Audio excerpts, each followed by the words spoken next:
नमस्कार मेरे प्रिय विद्यार्थियों, कैसे हैं आप लोग। आशा करता हूं आप लोग स्वस्थ होंगे और अच्छे भी होंगे। सबसे पहले मैं हिंदी एजुकेशनल चैनल में आपका हार्दिक अभिनंदन करता हूं। आज मैं आपके समक्ष आधुनिक हिंदी साहित्य के महान कवि रघुवीर सहाय द्वारा रचित रामदास शीर्षक कविता को लेकर उपस्थित हुआ हूं। एक वीडियो के रूप में मैंने इस कविता को 3 भागों में बांटा है। पार्ट 1 वीडियो में मैं रामदास शीर्षक कविता का सार या सारांश या मूल भाव, पार्ट 2 वीडियो में मैं इस कविता का उद्देश्य या संदेश या प्रतिपाद्य, पार्ट 3 वीडियो में मैं इस कविता का शब्दार्थ सहित सप्रसंग व्याख्या या भावार्थ को आपके सामने प्रस्तुत करना चाहता हूं। तो आइए अब मैं समय न लेते हुए पार्ट 1 वीडियो यानी प्रथम भाग में रघुवीर सहाय द्वारा रचित रामदास शीर्षक कविता का सार या सारांश या मूल भाव को अत्यंत ही सरल भाषा में आपके समक्ष प्रस्तुत करने की कोशिश करता हूं। इसे आप ध्यान देकर सुनिएगा। नई कविता के प्रतिनिधि कवि रघुवीर सहाय द्वारा रचित रामदास शीर्षक कविता का मूल भाव या सार या सारांश। नई कविता के प्रतिनिधि कवि रघुवीर सहाय आज किसी परिचय के मोहताज नहीं हैं। ये मूलतः नई कविता के दौर के एक प्रमुख प्रतिनिधि कवि हैं। ये दूसरे शतक के एक प्रमुख कवि हैं। रामदास इनकी एक बड़ी ही सुंदर तथा एक मर्मस्पर्शी कविता है। यही नहीं, यह कविता एक व्यंग्य प्रधान कविता भी है।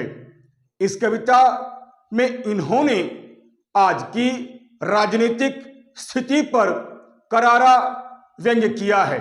यह कविता भारतवर्ष को आज़ादी मिलने के बाद लिखी गई कविता है। यह कविता एक बहुत ही सरल तथा सहज कविता है, परंतु यह कविता एक विशेष अर्थ को लिए हुए कविता है। इस कविता के माध्यम से कवि ने भारतवर्ष को आज़ादी मिलने के बाद आज मध्य वर्ग तथा अति निम्न वर्ग की क्या स्थिति है, इसे रामदास के माध्यम से बड़े ही सुंदर ढंग से बतलाने का प्रयास किया है। रामदास एक काल्पनिक पात्र है। रामदास एक आम आदमी का प्रतीक है।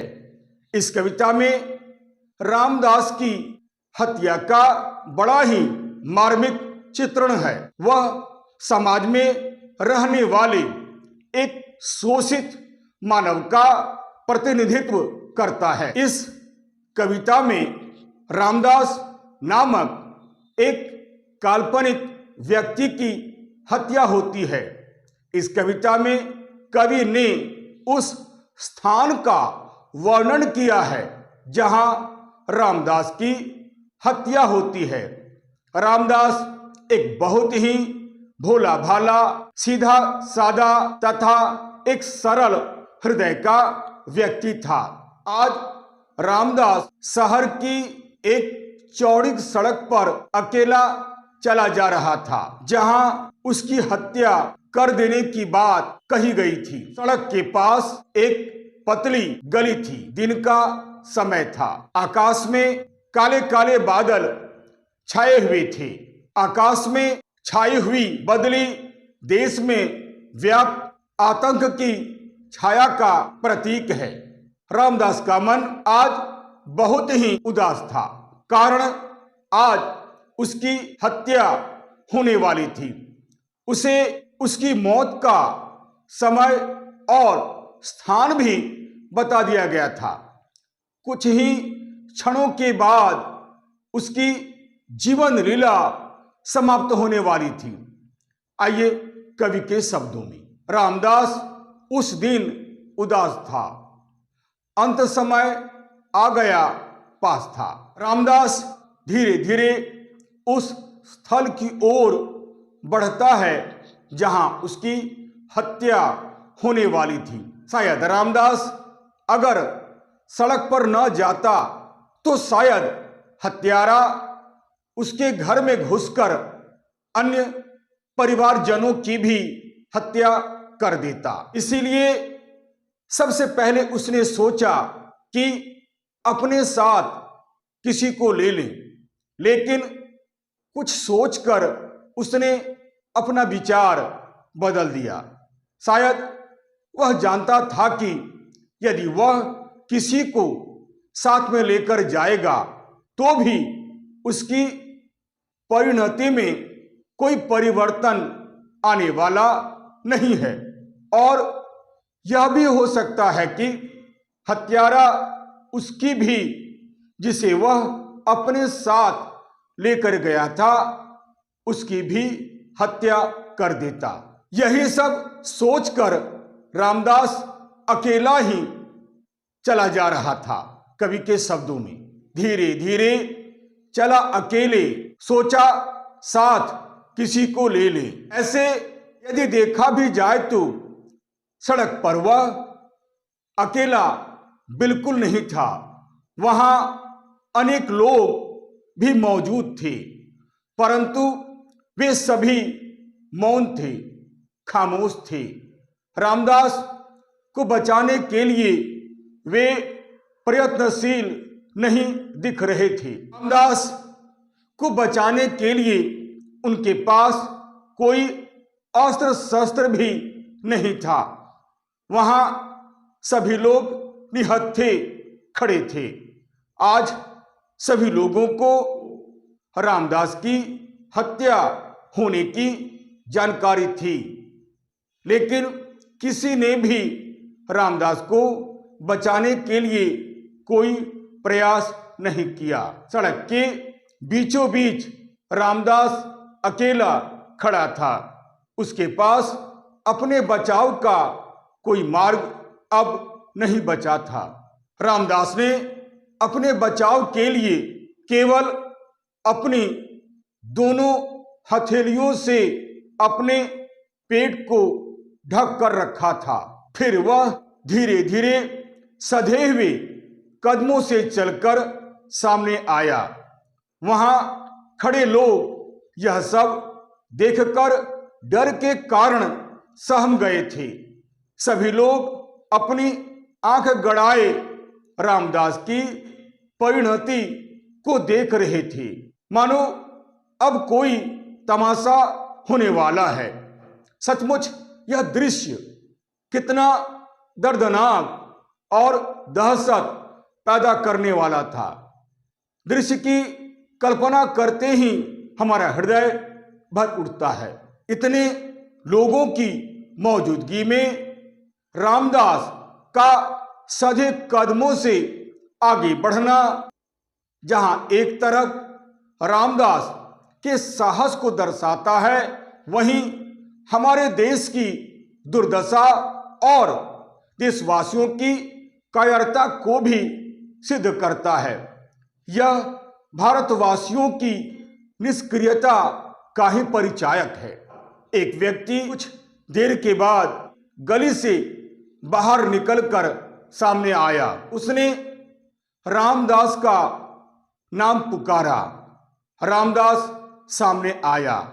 कवि के शब्दों में, निकल गली से तब हत्यारा आया, उसने नाम पुकारा। पलक झपकते ही उसने हाथ साध कर चाकू से रामदास के ऊपर वार कर दिया। फिर क्या था, उसकी देह से खून का फव्वारा फूट पड़ा।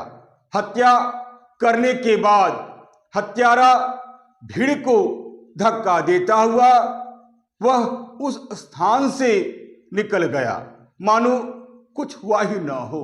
किसी ने भी हत्यारे को नहीं रोका और न ही पकड़ने का प्रयास किया। रामदास बीच सड़क पर मरा पड़ा था। लोग इस बात को बार बार कह रहे थे कि देखो, रामदास की हत्या हो गई, परंतु किसी ने भी रामदास को बचाने का प्रयास नहीं किया, बल्कि उन लोगों को भी बुलाने लगे थे जिन्हें रामदास की हत्या होने पर संदेह था। तमाशा देखने वाले लोग भी उसकी हत्या हो जाने के बाद आपस में चर्चा करने लगे थे कि आखिर में रामदास की बात सच निकली, जो उसने कहा था आज वैसा ही हुआ। ऐसे उसने अपनी हत्या की सच्ची खबर सुनाई थी, परंतु हमें विश्वास ही नहीं हो रहा था कि सचमुच रामदास की हत्या हो जाएगी, और आज सचमुच रामदास की हत्या हो गई। रामदास की बात एकदम सच निकली। कवि के शब्दों में लोग निडर उस जगह खड़े रह लगे बुलाने उन्हें जिन्हें संशय था हत्या होगी। कविता यहीं समाप्त हो जाती है। इस तरह हम देखते हैं कि रघुवीर सहाय द्वारा रचित रामदास शीर्षक कविता एक बड़ी ही सुंदर कविता है। यह कविता एक मार्मिक कविता है। यह कविता दिल को छू लेने वाली कविता है। यह कविता बनावट के स्तर पर भले ही ऊपर से जितना सरल, सहज और सपाट लगती है, प्रभाव की दृष्टि से उतनी ही मार्मिक है। हृदय को झकझोर कर रख देने वाली कविता है तथा यह कविता हमें कुछ सोचने के लिए बाध्य करती है। यह कविता सचमुच हृदय को झकझोर कर रख देती है।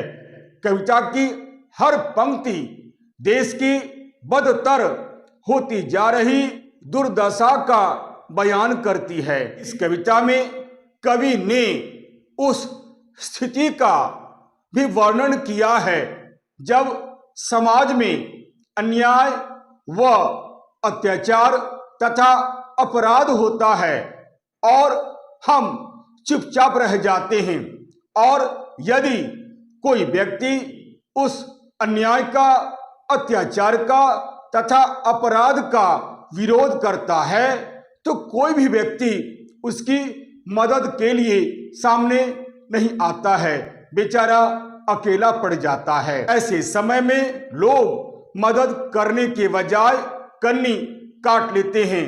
मुख्य सड़क पर रामदास की लाश का होना यही सिद्ध करता है। साथ ही साथ लोकतंत्र की लाश का और भीड़ को चीरते हुए हत्यारे का चला जाना प्रतिरोध विहीन समाज का प्रतीक है।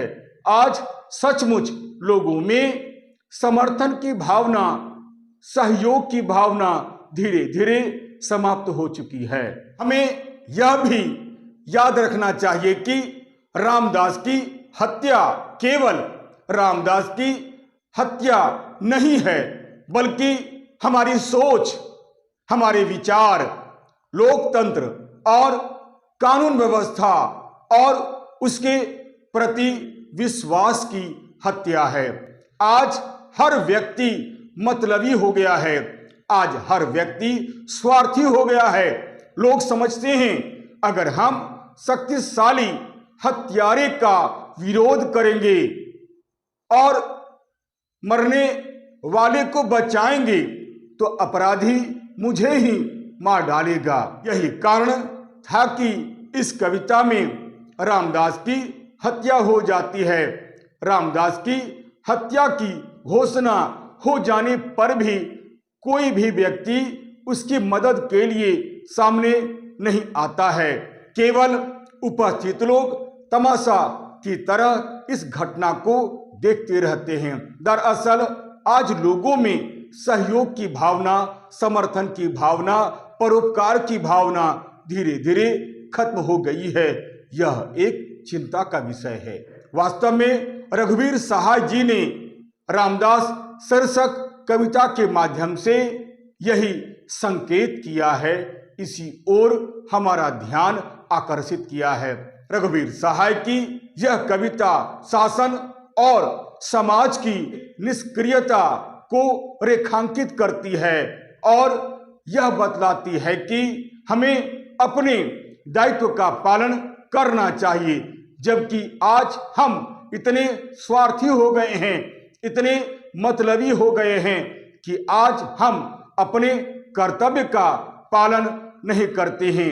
यदि हम अपने कर्तव्य का पालन कर रहे होते तो आज हमारी यह दुर्दशा नहीं होती, हमारी दशा सुधर सकती थी, हमारी दशा आज भी सुधर सकती है। कवि ने सरकार की आंखों में आंखें डालकर बद से बदतर होती जा रही इस व्यवस्था की ओर हमारा ध्यान आकर्षित किया है और हमें निर्भय होकर, एक होकर जीवन जीने का संदेश दिया है। साथ ही साथ इस व्यवस्था के प्रति निर्भय होकर विरोध करने का तथा इस व्यवस्था को सुधारने का संदेश दिया है। अब समय आ गया है कि हम जात पात, ऊंच नीच, छूत अछूत, धर्म अधर्म से ऊपर उठकर इस पूंजीवादी व्यवस्था को जड़ से उखाड़ फेंकें और समाज में साम्यवादी व्यवस्था की स्थापना करें। अपनी निष्क्रियता को त्याग दें और एक साथ मिलजुल कर अन्याय, अत्याचार तथा शोषण का मिलकर विरोध करें। अन्यथा हमारी स्थिति बिल्कुल रामदास की तरह हो जाएगी।